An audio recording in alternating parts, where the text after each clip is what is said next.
Stay tuned. Bridges starts now. Welcome to Bridges. I'm Monica Schmelter. I'm glad that you could join us. My guest today is author and speaker Nancy Rue. Nancy, good to have you back again. It's good to be back. I'm excited to talk about this latest project. I understand the name of the book is The Merciful Scar. Right, one of my favorite titles of all of my books. Is it really? Oh, it is. Tell me about the book. What is it about? Well, the title captures the topic of the book, which is self-injury. And unfortunately, it's a pretty common occurrence in our society right now, especially with girls between the ages of 14 and 25.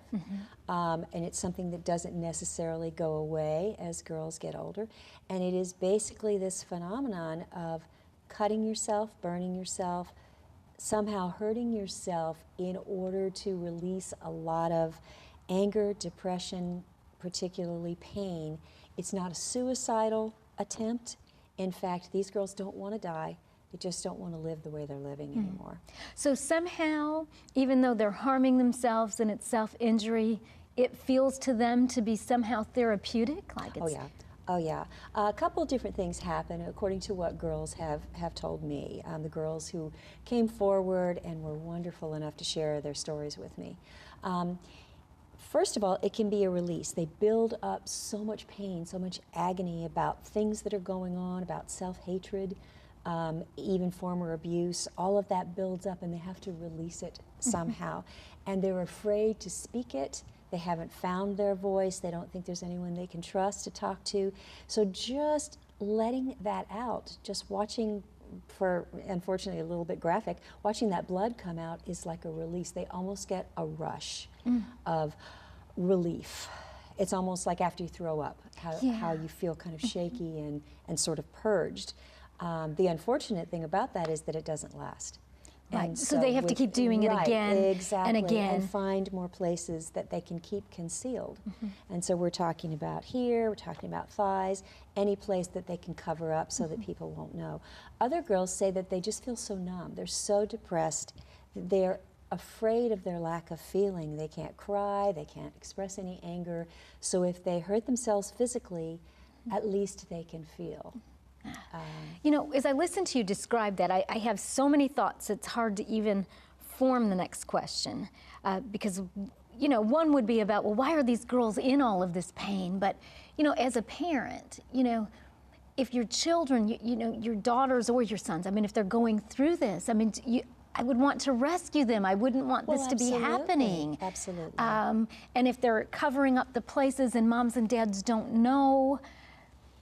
Yeah, it's really hard. Yeah. It's really hard. They don't want moms and dads to know because a lot of times, unfortunately, that's where the pain is coming from.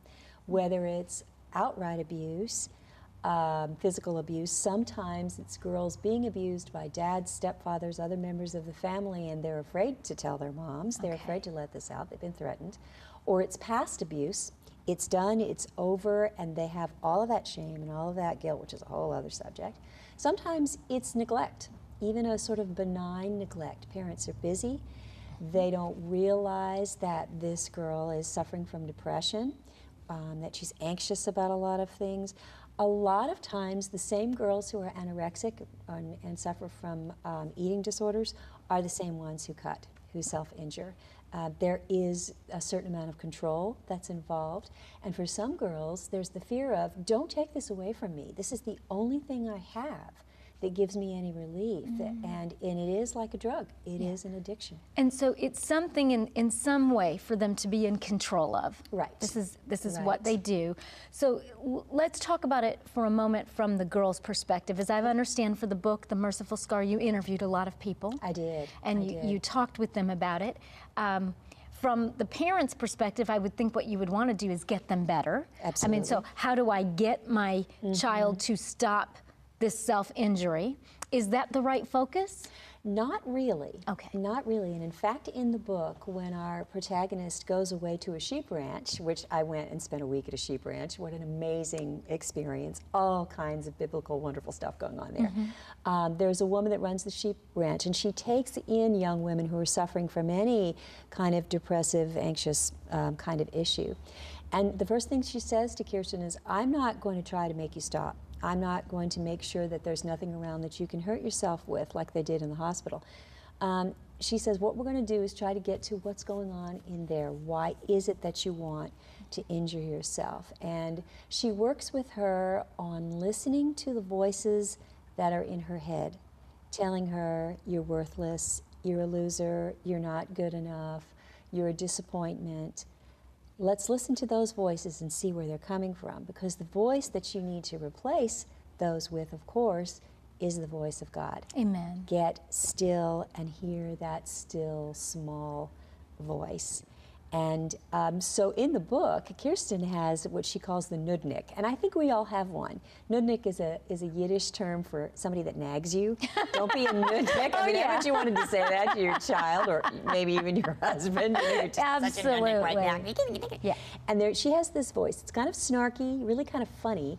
And I used it in a humorous, sarcastic way because the book's so heavy and dark that there needs to be, you know, something light there. And I had a lot of fun, actually, with the nudnik, who is saying, yep, there you go again. You know, well, that really worked for you, didn't it? Don't we all have that voice? Oh, we absolutely do. Head? And it doesn't matter, I don't think, whether we are a Christian or we're not. Right. I mean, even when I hear you describe that voice, and I laugh because we're mentioning it in a lighthearted way, sometimes when I'm done speaking somewhere and I get done, I will hear that voice. Yeah, that was the dumbest thing you've ever said. Right. Like, how stupid. Nobody would get anything out of that. Oh, like, why even exactly. say that? And, you know, I've had to learn to take that voice back and refute it with something else. And what I hear you saying is that even in the lives of young girls, well, we may look at them and say, oh, you're a young person, what do you have to be worried about? They've got stuff to be worried about. They do. And look at the world that they're living in. That pressure that they have that we didn't have. And the technology that is constantly saying, you're behind. You're not up on this, you're not with it, you're not part of this loop. So it doesn't even have to be anything that we would consider to be traumatic that's happened to a girl. It's her trying to find out who she is in this milieu that she lives in of constant pressures and constant negativity. Even listening to the radio. Aren't DJs these days just so caustic? Absolutely. And, you know, the more caustic you are, the funnier you are. And we're living in a Howard Stern world here, which is why it's so lovely to be here. Yeah. Well, you know, and I think too, Nancy, even parents are different now than they used to be. You know, when I was growing up, a parent had a more defined role. There were just more traditional things that parents did, and parents were the voice of reason. They were the older people that scolded us and told us what to do. And now I meet even women that are my age that are moms or whatever, and they're saying and doing stuff. It's like, you tell your kids that? Seriously? Exactly. You don't have consequences? You just want to be your kid's friend? Really? Yeah. Because my mom used to say, I'm not your friend, I'm your mother. Yeah, you got plenty of friends, but nobody else can be your mom. Yeah. And in this case, in this book, she does have a mother who's completely focused on another sister who is the source of this trauma that Kirsten carries so much guilt about. Another character in the book is a young woman who has served in the military, and she's suffering from post-traumatic stress. And so that is brought out in the book so that it's not just a book about self-injury, it's really a book about dealing with all of that stuff that we bury. And why are we not in the church teaching our young people how to take that to God? I think in the church we're putting more guilt on them. Oh, absolutely. And not being Jesus to them. And when she goes to this sheep ranch and she finds these people who can be Jesus to her, she begins to realize that's the voice that she needs to hear. And it's so difficult. But in the process, the self-injury stops. And it's a long process. And the scars will always be there. Two of the people that I interviewed were women in their 50s. And one came to me at a writer's conference after I was talking about getting ready to write the book, and all she did was pull up her sleeves. Scars from here to here. Faint with time, but still very much there. Always a reminder. And to just explain how common this issue is, on my blog, my teen blog, and I have about 30 girls who are really active, who I would consider to be the core of the community, and I said, if there's anybody who has experienced this, would you email me privately if you'd be willing to help me? 8 girls out of 30. And these are all relatively conservative Christian girls. A lot of them are homeschooled. And they are going on missions trips, and a lot of them said, people think I really have it all together, that I'm the best Christian, and I'm so not, and there's so much guilt involved. And yeah, some of them have parents who are divorcing, and you know, those kinds of things, but for the most part, it's things that they've taken on themselves. Nobody's seeing that. Right. We have to see it. And it's all inside, and they don't know what to do with it. Exactly. And don't know how to process it. Right. And so you're saying in the book, The Merciful Scar, you're helping us to get in touch with that and to go to the root, not just the symptoms of the scars and the cutting, but let's process what we're going through with the help of Jesus Christ. Absolutely. And allowing Him to speak and intervene in our lives to replace really the voices of the world. Right. And all those negative messages. Replace those nits. Yeah. Well, I want to thank you so much for joining us today. It's been a blessing to talk to you. Me too. Thank you, Monica. You know, it is estimated that about 2 million people in the United States are involved with self-injury, most of those young girls and women. We're going to hear a story from a young woman today who's found healing for that. Rachel Markin has that story. Does God know about the bad things that happen to us in life? Does He know if we cut ourselves or if we were abused when we were younger? You're about to meet a young woman named Sarah Dixon who says that God knows about all of those things and that He can heal our wounds. From a really young age, there were just some doors that were opened through extended family members of sexual abuse and things that went on that nobody knew about for a long time. So on the outside, everything looked great, and we looked like we had pretty close to a perfect childhood. But inside, there was a lot that I was holding on to, a lot of secrets that I was keeping. At just 8 years old, Sarah Dixon told her mother about things that were happening with family members. Her parents immediately stopped the members from contacting her, but that separation confused and angered Sarah. She isolated herself, and the sexual abuse became an off-limits topic in her family. I would have anger outbursts. I would get very emotional. Little things would trigger me, and I would just spin into these just emotional tantrums and literally feel completely out of control. When Sarah's childhood best friend moved away, she became desperate. She says she felt trapped in her emotions and needed a way to communicate how she was feeling. The first night, I remember coming to a place where I began looking for something to express it was the first time that I made myself throw up. I began to purge, and once I was able to do that, there was a release that came after that that was exhilarating for me, and I felt like that there was something that happened where things that were inside of me could finally come out. And all of its ugliness and all of its grossness, it was out, and I felt so released by that. Even the first time that I cut, it was out of that as well, of needing to put an expression, needing to have that release, and then needing it to be something that I could make better and clean up and have some element of control in my life again. There was so much shame, and I knew that it would make my parents want to ask me more questions, and I was so shut off to them. I didn't want them to know what was going on because I didn't want anybody to help me. I didn't trust anybody. But eventually, Sarah became so unwell from purging that her parents had to put her in various treatments.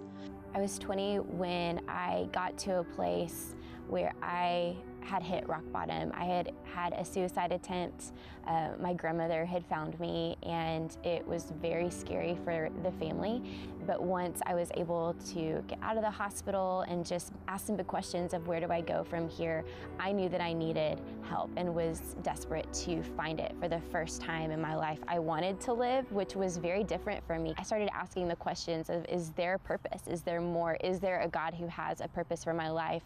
Sarah had a lot of questions about God. He seemed like one more person who had let her down. It's because of that she says God worked slowly and gently in her life, especially during her time at Mercy Ministries, a recovery program for girls. The biggest moments in that process happened when I was at Mercy, and I had been triggered by something. I was upset, I was angry. I ended up cutting myself while I was there, and quickly after was on my knees just crying out for God and needing Him to make Himself real to me.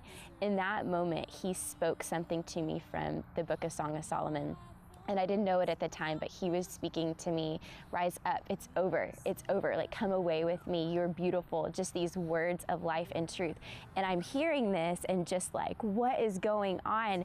So when I shared this with a staff member there, they were like, this is actually in the Bible, and showed it to me, and I was floored that they were able to confirm that it was God speaking to me and that he was ready to bring me into a completely new place, that was not a part of my life anymore.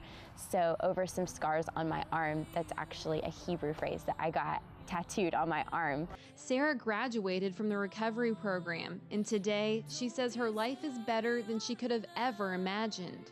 My hope was to get through one day without cutting or throwing up, to be able to survive.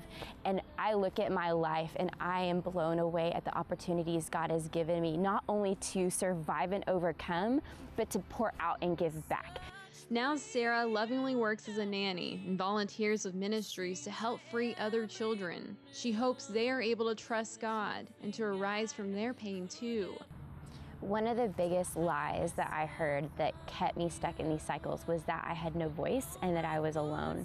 When you pray, God hears your prayers and he listens to your cries and he is aware of what is going on. And as you wait on him, he's going to bring a path of deliverance in your life. He will come through for you. For Bridges, I'm Rachel Markin. For more information on a guest, visit our website, ctntv.org.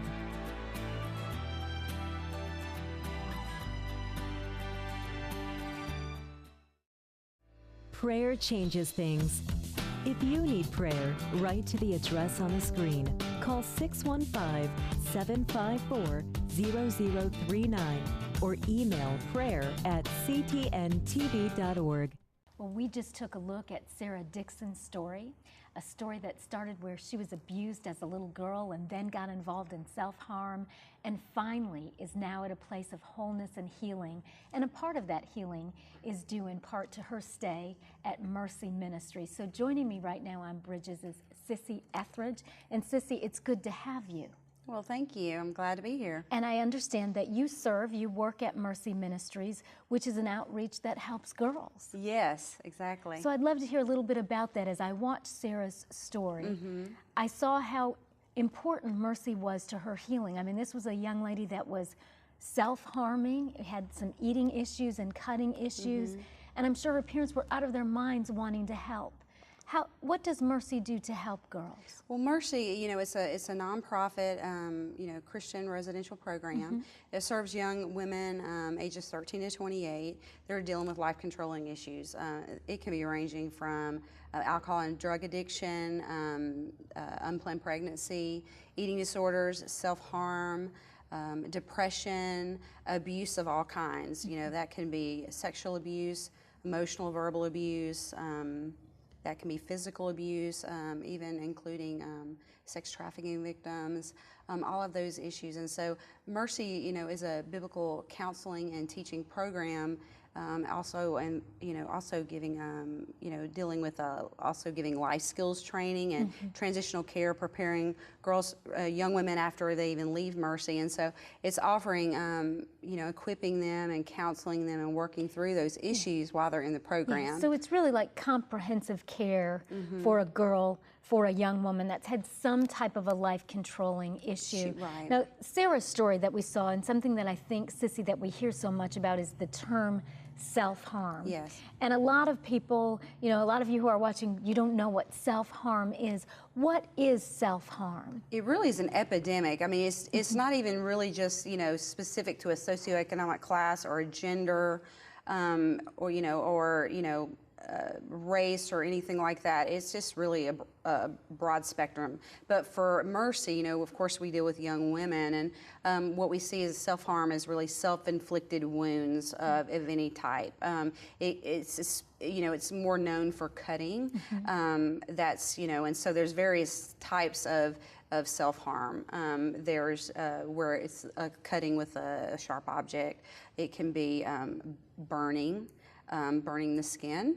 It can be biting the skin or biting inside the mouth. It can be pulling hair, pulling eyelashes or eyebrows.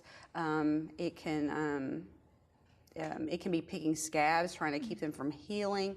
It's breaking bones. It really can be anything that's inflicting some kind of harm, and it's usually trying to conceal it too. It's like trying to hide it, So like to if not a show girl, it. because we're talking about girls today, but I'm thinking probably boys and young men could do this too, is doing some type of harm to themselves, cutting, burning, whatever, but yet they have the sense that they perhaps need to cover it up so that parents or teachers don't see? Is that a part of it? Yeah, there's usually they're trying to hide that. Just same with their emotions. There's overwhelming emotions that are usually going on.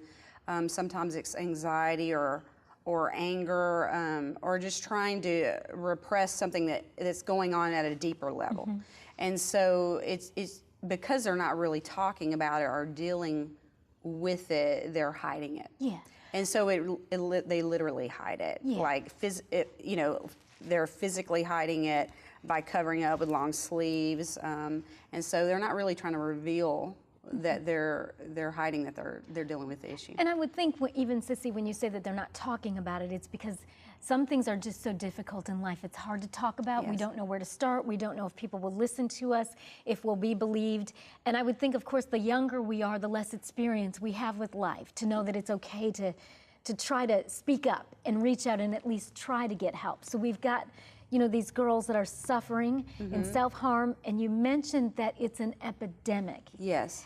So this is not just isolated cases. When we saw like Sarah Dixon's story today, this is happening all over, across race, gender, economic lines. And is there help? Because I would think, like, if I was a parent, Cissy, I would want to take my kid just anywhere to get intervention. Right. There is help.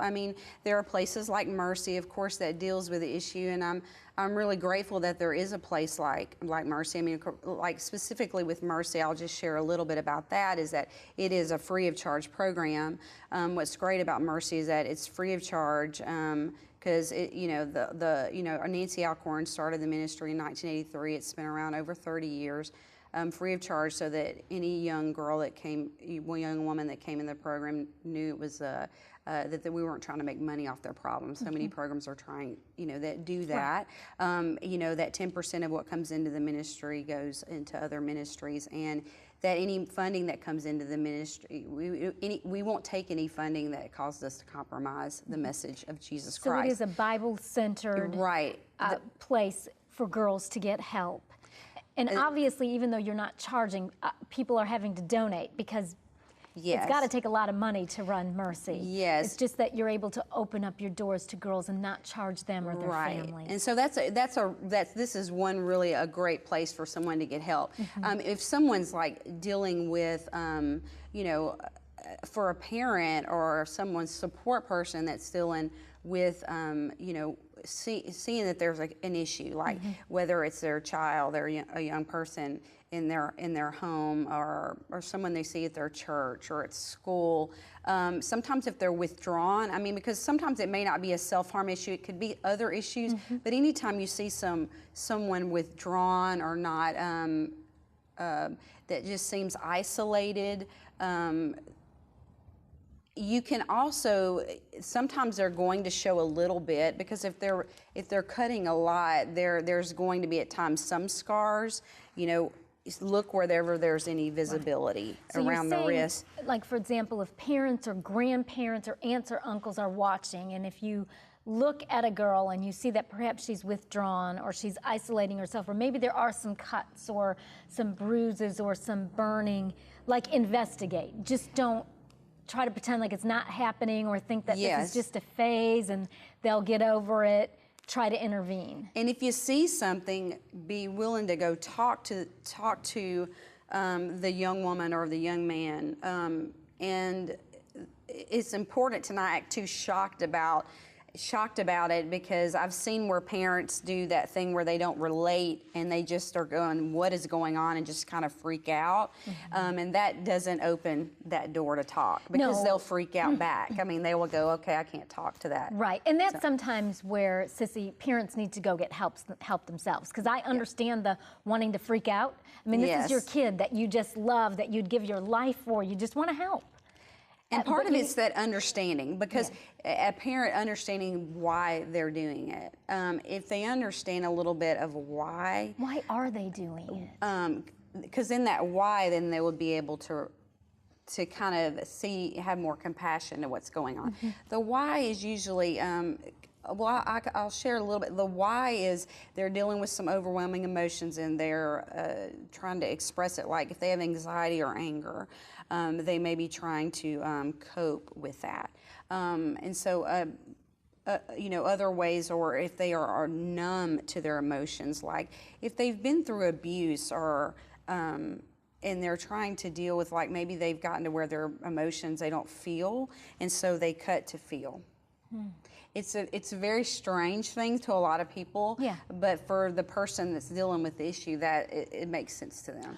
Well, and that's where I think we have to meet people where they are. Just because I don't understand or haven't experienced that doesn't mean that we can't show love and compassion and meet people where they are. I would think too, parents might want to tend to take it personally, like, why are you doing this? Why do you have so much anxiety? But really what you're saying is that this is an epidemic. Lots of people are struggling with this. Yes, lots of people are struggling. And the root issues behind it, because that's just the reason why they're doing it, but at the root level, it's usually abuse or some dysfunctional, not always abuse, but some dysfunctional family issues, whether it's from a chaotic environment and they're trying to cope with that, or they're coming from a perfectionistic family. So the family can look very functional. Absolutely. But it can be that the expectation or anger is not an appropriate emotion to express, so they keep it in, and so they then express it this other way in secret. Absolutely, and when I hear you say that, Cissy, that could describe almost every family. When you're talking about dysfunction or perhaps being perfectionistic or things, just overwhelmingly, a lot of people are in those kinds of situations. Our kids are growing up in those homes. So really what we're talking about, while it's very serious, it is also very common. Yes. And there is help from Mercy, and from other places. Yes, and the important thing is getting, the important, like some steps or some ways to start getting some freedom there is for that young woman or that young man or whomever that is to start talking, or the person supporting to get them to start talking. If they're getting the emotions out and they feel like they have a safe place to land that information, that can be with a counselor or them coming to a place like Mercy, starting to talk about it, because if they keep it inside, they keep wanting to cope in a negative way. So we've got to start the talking. We are out of time, but I thank you so much for coming today. We appreciate you watching. We've got to go, but we say goodbye and God bless you. Like us on Facebook at facebook.com/Monica Speaks TV today. If you would like to purchase a copy of today's show for $15, you can send a check to the address on your screen or call us at 615-754-0039. Be sure to mention the program number on the screen. If you would like to contact WHTN, you can write to the address on the screen or call us at 615-754-0039 or visit us on the web at ctntv.org. Thanks for watching Bridges.